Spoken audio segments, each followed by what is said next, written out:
एक वक्त का किस्सा है। एक गांव में बिट्टू नाम का एक शिकारी अपनी माँ और बीवी के साथ रहता था। वो जंगल में शिकार के लिए जाता और वहाँ पर दाना डालकर जाल बिछा देता और वहीं बैठकर इंतजार करने लगता। और जब कोई परिंदा उसके जाल में फंस जाता तो वो उसे अपने साथ ले जाता और बाजार जाकर बेच दिया करता था। इस तरह उसकी रोजी रोटी का बंदोबस्त हो जाता था। इस तरह उनकी जिंदगी के दिन अच्छे गुजर रहे थे। फिर एक दिन बिट्टू शिकार करने के लिए जा रहा होता है। हाँ माँ जी, मैं शिकार करने जा रहा हूँ। दुआ करना आज कोई अच्छा शिकार हाथ लग जाए। हाँ बेटा, मेरी दुआ तेरे साथ है। आज तेरे जाल में बहुत अच्छा शिकार फंसेगा। ठीक है माँ जी, फिर मैं उसे बेचकर आज बहुत अच्छा खाना लेकर आऊँगा और हम सब मिलकर खाएंगे।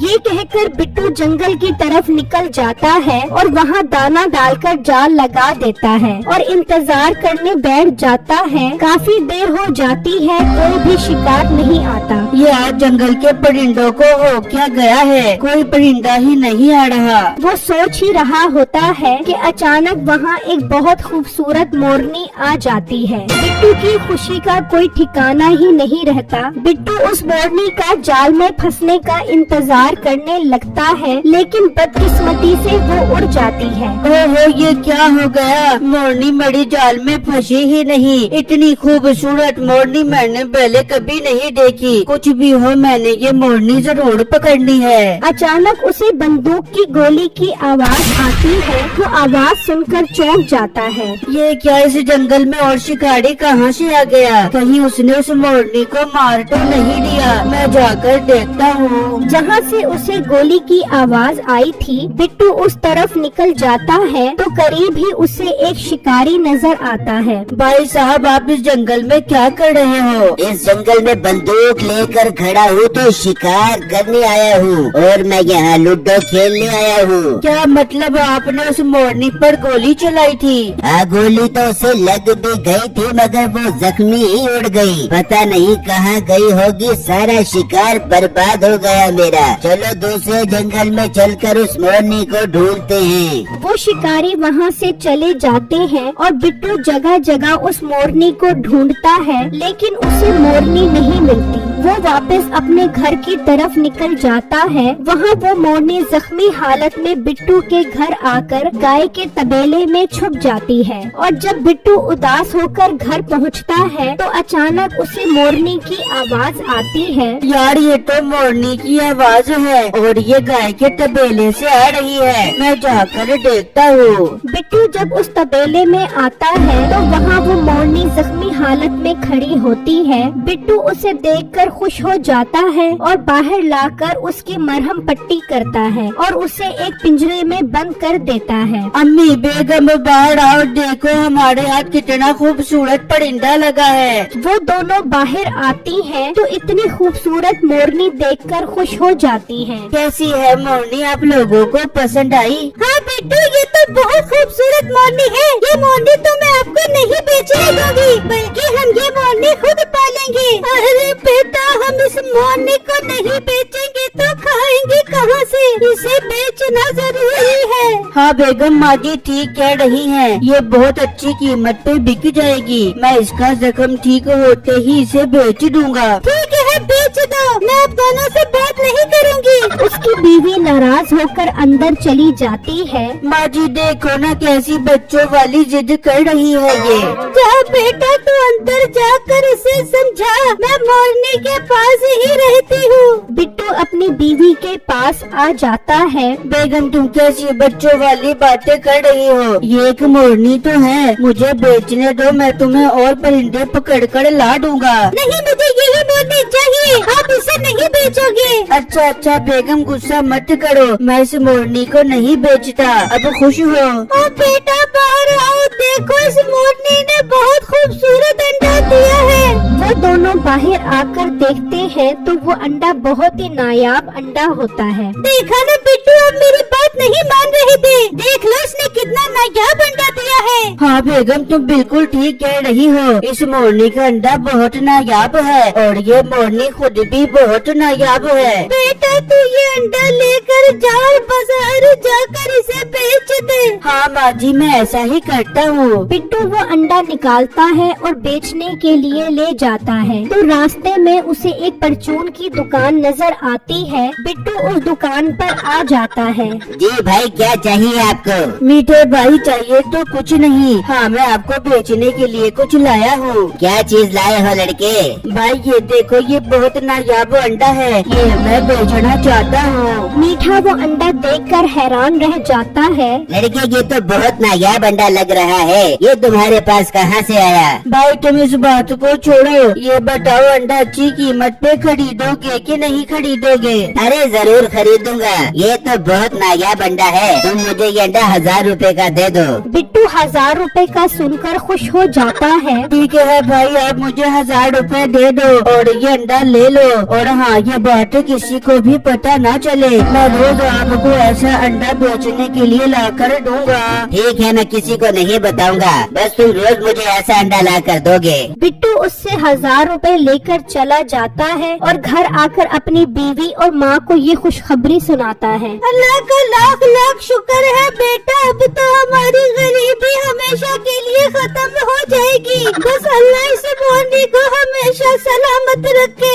वहाँ दूसरी तरफ वो शिकारी उस मोरनी को ढूंढ ढूंढ कर थक जाते हैं। कहाँ चली गई वो मोरनी? मिल ही नहीं रही। साहब जी, हो सकता है वो मोरनी किसी और जंगल में चली गई हो। हमें दूसरे जंगल में जाकर देखना चाहिए। हाँ, मुझे वो मोरनी हर सूरत में चाहिए। वो बहुत नायाब अंडे देती है। उसके एक अंडे की कीमत 1 लाख रुपए है, लेकिन किसी को भी उस मोरनी की ये खासियत नहीं पता। फिर टाइम जाया क्यों कर रहे हो? चलो उस मोरनी को दूसरे जंगल में ढूंढने चलते हैं। वो दूसरे जंगल की तरफ चल पड़ते हैं तो रास्ते में उन्हें बहुत प्यास लगती है। अरे मेरा तो प्यास की वजह से गला खुश्क हो रहा है। हाँ, प्यास तो मुझे भी लगी हुई है। कोई दुकान आती है तो वहाँ से ठंडा पानी पीते हैं। दूसरे जंगल के रास्ते में मीठे की दुकान होती है। वहाँ वो रुक जाते हैं तो उस शिकारी की उस अंडे पर नजर पड़ती है। ओ लड़के, ये अंडा तेरे पास कहाँ से आया? क्यों भाई साहब, बहुत नायाब है ना ये अंडा? नायाब तो है, मगर ये आया कहाँ से तुम्हारे पास? भाई साहब, मैंने ये अंडा एक लड़के से 1000 रुपए का खरीदा है। मैं तुझसे ये अंडा 10,000 का खरीदूंगा। बस मुझे उस लड़के के घर तक ले जा।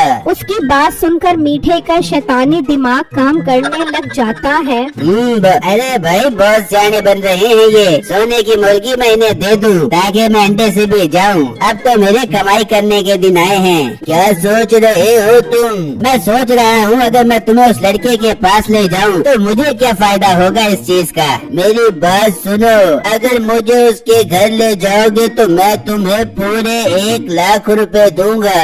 क्या 1 लाख रुपए? अरे मेरे प्यारे भाई जानू, आप कल शाम में मेरे पास आना, मैं आपको उसके घर ले जाऊंगा। ये बात सुनकर वो सब खुश होकर वहाँ से चले जाते हैं। अरे वाह भाई का मजा, पूरे 1 लाख रुपए की दिहाड़ी लगेगी। फिर जब अगला दिन निकलता है तो बिट्टू उस मोरनी के पास आता है तो देखता है कि उसने वही अंडा दिया होता है। वो उसके पिंजरे से अंडा निकालता है और उसे बेचने के लिए मीठे के पास आ जाता है। आ गए हो भाई अंडा बेचने के लिए? भाई अंडा ले लो और मुझे 1000 रुपए दे दो। मीठा उससे अंडा लेकर उसे 1000 रुपए दे देता है। बिट्टू वो पैसे लेकर चला जाता है तो मीठा उसके पीछे पीछे जाता है और उसका घर देख लेता है। हो गया मेरा काम, अब 1 लाख रुपया मेरा पक्का है।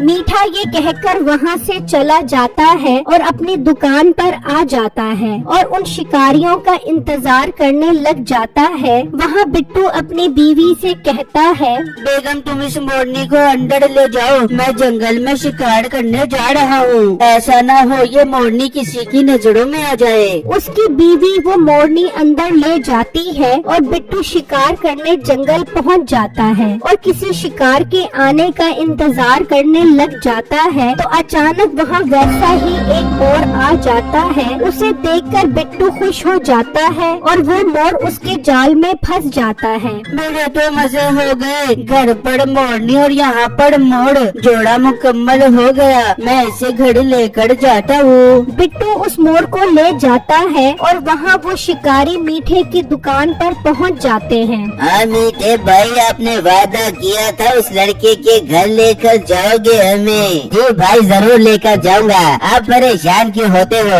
मेरा 1 लाख रुपया दे दो। तुम्हारा 1 लाख तुम्हें मिल जाएगा, बस तुम मुझे उसके घर ले चलो। हाँ हाँ चलो मेरे साथ। वो सब बिट्टू के घर की तरफ निकल पड़ते हैं और वहाँ बिट्टू भी घर पहुँच जाता है। देखो माजी, मैं जंगल से मोर पकड़ कर आया हूँ। बेगम वो मोरनी कहाँ है? बिट्टू वो अंदर है, मैंने उसे दरबे में बंद किया हुआ है। जाओ बेगम उसे लेकर आओ। उसकी बेगम जाने लगती है तो वो सब वहाँ पर आ जाते हैं। साहब जी मिल गई वो मोरनी, देखो उस लड़के के हाथ में है। तुम तो वही हो जो जंगल में मोरनी का शिकार करने आए थे। हाँ मैं वही हूँ और मैं इस मोरनी की ही तलाश में था। इसके हाथ से ये मोरनी ले लो। वो बिट्टू से मोर छीन लेते हैं। भाई साहब, मैंने आपको इस लड़के का घर दिखा दिया है। मेरा 1 लाख रुपया मुझे दो। कौन सा 1 लाख रुपया? चल भाग जा यहाँ से। मुझे पता है ये मोरनी कितनी कीमती है। इसका एक अंडा 1 लाख रुपए का बिकता है। भाई साहब, मैंने अपना वादा पूरा कर दिया है, मगर आप अपना वादा पूरा नहीं कर रहे। तू निकल यहाँ से, बड़ा आया 1 लाख रुपया लेने वाला।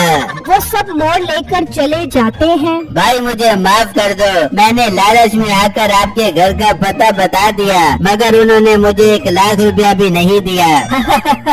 तुम्हें पता है मैंने उन्हें बेवकूफ बना दिया है। वो मोर लेकर गए हैं, मोरनी तो अंदर है। अरे भाई आप तो बहुत सियाने निकले। अब आएगा मजा जब वो मोर अंडे नहीं देगा और वो रोते रोते दोबारा मेरे पास आएंगे। भाई आप इस मोरनी के अंडे मुझे बेचना, मैं अब आपको कभी धोखा नहीं दूंगा। ठीक है मीठे भाई, मैं आप ही को अंडे बेचूंगा। वहाँ वो शिकारी अंडे का इंतजार करते हैं, लेकिन मोर ने अंडा कहाँ से देना था। ये अंडा क्यों नहीं दे रही? मालिक गौर से देखो, ये मोरनी नहीं मोर है। ये अंडा कहाँ से देगा? अरे दत्त तेरे की, ये तो उसने हमें बेवकूफ बना दिया है। इसका मतलब मोरनी किसी और के पास है। चलो मीठे के पास। वो मासूम शक्ल बनाकर मीठे के पास पहुँचते हैं। भाई साहब, आप हमें गलत घर ले गए थे। वो मोरनी नहीं मोर निकला। मोर निकला तो मैं क्या करूं? उस मोर के अंडे निकलवा लो।